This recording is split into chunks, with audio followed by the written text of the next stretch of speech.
Sabah tiada halangan sokong penggunaan arang batu jana tenaga elektrik. Laporannya terus saja langsung bersama Muhammad Syarizam Awang di Kota Kinabalu. Silakan. Baik Sahih, Kerajaan Sabah tiada halangan untuk menyokong penggunaan arang batu bagi menjana tenaga elektrik. Timbalan Ketua Menteri Datuk Seri Panglima Dr. Joaquim Gunsalam berkata, langkah berkenaan akan mengurangkan kos penjanaan tenaga yang sangat diperlukan terutama untuk meningkatkan kapasiti penjanaan tenaga untuk membangunkan industri di Sabah. Menurut Datuk Joaquim, negara maju ketiga ini masih menggunakan arang batu untuk penjanaan tenaga elektrik. Ya, arang batu mungkin murah sedikit. Memang ada juga arang batu yang seakan-akan sama dengan diesel. Because sekarang ini, I believe semua peralatan-peralatan yang baru yang lebih canggih, all those engine pun is quite canggih, so it's cleaner sebenarnya. Datuk Joaquim ditemui RTM selepas program penyerahan projek bantuan mesra rakyat Sabah Electricity Sdn Bhd SESB di Kampung Lansat Ranau. Dalam majlis sama, pengerusi SESB Datuk Seri Panglima Wilfred Madiustanga memaklumkan SESB menyasarkan 30% rizab margin pada hujung tahun ini. Dengan capaian 30% itu, SESB optimis tiada lagi isu catuan bekalan elektrik atau beban berlebihan. Sementara itu, penerima projek BMR SESB amat bersyukur dengan bantuan ini yang merealisasikan impian mereka memiliki rumah sendiri. Saya sangat-sangat terharu dan berterima kasih. Bukan saja ini rumah saja, bantuan di dalam rumah pun diorang bagi juga. Sebenarnya kami ini menumpang, jadi si apply PBRT tidak lepas. Lepas tu, saya coba berusaha dengan cara lain. Saya betul-betul terharulah dengan atas apa yang SESB berikan untuk keluarga kami. Bantuan rumah bernilai RM75,000 ini dilengkapi 3 bilik tidur, ruang dapur, ruang tamu dan tandas. Kegiatan mencuri bekalan elektrik menyebabkan Sabah Electricity Sdn Bhd SESB terus mengalami kerugian sehingga RM210 juta setahun. Bagi menanganinya, SESB terus memperkasa kerjasama dengan Polis Diraja Malaysia PDRM. Pengerusi SESB Datuk Seri Panglima Wilfred Madiustanga berkata pihaknya telah melakukan perbincangan lanjut bersama Pesuruhjaya Polis Sabah Datuk Jauteh Dikun yang turut memberi cadangan berkaitan aspek pentadbiran dan penggunaan teknologi. Di antara cabaran yang dihadapi oleh SESB ialah kehilangan revenue kerana penjana yang mencuri karan. Ini berarti bahawa kehilangan ini sangat bermakna kepada SESB. Jadi baru-baru ini saya telah berjumpa sendiri dengan Pesuruhjaya Polis Sabah bagaimana kita dapat tingkatkan kerjasama. Pengalaman kami, pagi kita disconnect yang mencuri ini, petang sudah dia pasang balik.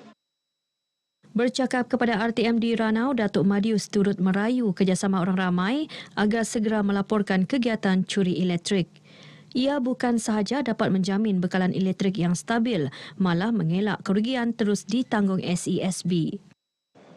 100 keluarga sekitar Kota Kinabalu menerima sumbangan makanan asas dan kuih perayaan menerusi program Memacu Kehidupan Tahun Baharu Cina 2024 yang dilaksana Petronas. Program turut dijayakan Jabatan Perkhidmatan Kebajikan Am JPKS Sabah.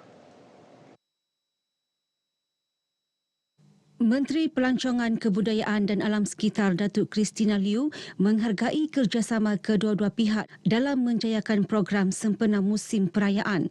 Beliau berharap sumbangan yang diberikan dapat membawa keceriaan kepada penerima. Datuk Christina berucap merasmikan program Memacu Kehidupan Tahun Baharu Cina 2024 penyerahan sumbangan makanan asas di Kota Kinabalu. Katanya sumbangan seumpama yang dilaksana secara konsisten oleh Yayasan Petronas membuktikan komitmen mereka dalam tanggungjawab sosial korporat untuk meningkatkan kesejahteraan masyarakat.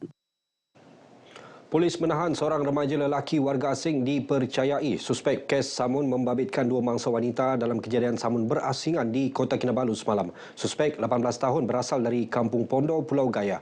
Tidak memiliki dokumen itu ditahan kira-kira pukul 8 malam tadi. Dalam sidang media di Ibu Pejabat Polis Daerah IPD Kota Kinabalu, pemangku Ketua Polis Daerah Kota Kinabalu, Superintenden Kalsum Idris berkata, kes samun pertama berlaku pada pukul 1 tengah hari di Jalan Gaya yang turut menyebabkan mangsa wanita cedera di muka serta kepala akibat ditumbuk suspek seterusnya mendapat rawatan di Hospital Queen Elizabeth. Kes kedua suspek menyamun sebuah telefon bimbit seorang wanita lagi di Jalan Pantai tidak jauh dari lokasi kejadian samun pertama. Jadi bila ketika itu orang awam kejar pun dah tak larat. Kita difahamkan. Jadi bila anggota kita yang walkabout dan ronda cegahan jenayah di situ oleh anggota payung kita tempatkan juga anggota payung di sana di tempat situ. Nampak kejadian ni, anggota kita yang terus kejar dapat tangkap dia. Ada keberkesanan lah di sini, saya lihat ada keberkesanan kita buat walkabout dan op payung kita.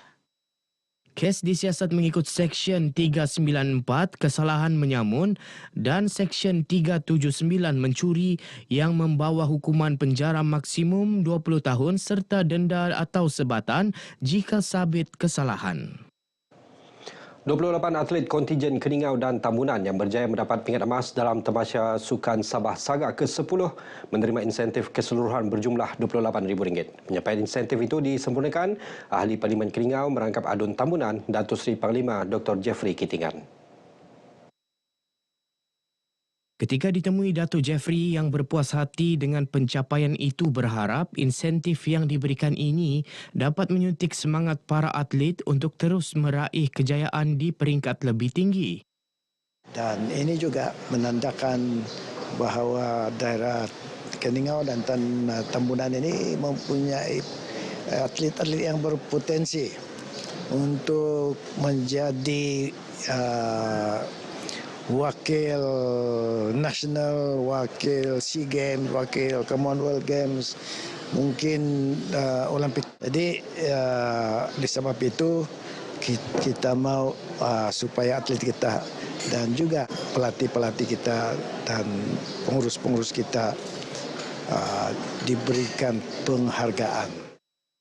Saga ke-10 menyaksikan daerah Keningau berada di tangga kedua dengan kutipan 18 pingat emas, 15 perak dan 25 gangsa dengan keseluruhan 58 pingat. Manakala Tambunan di tangga ke-6 berjaya memperolehi 10 pingat emas, 7 perak dan 6 gangsa dengan keseluruhan 23 pingat.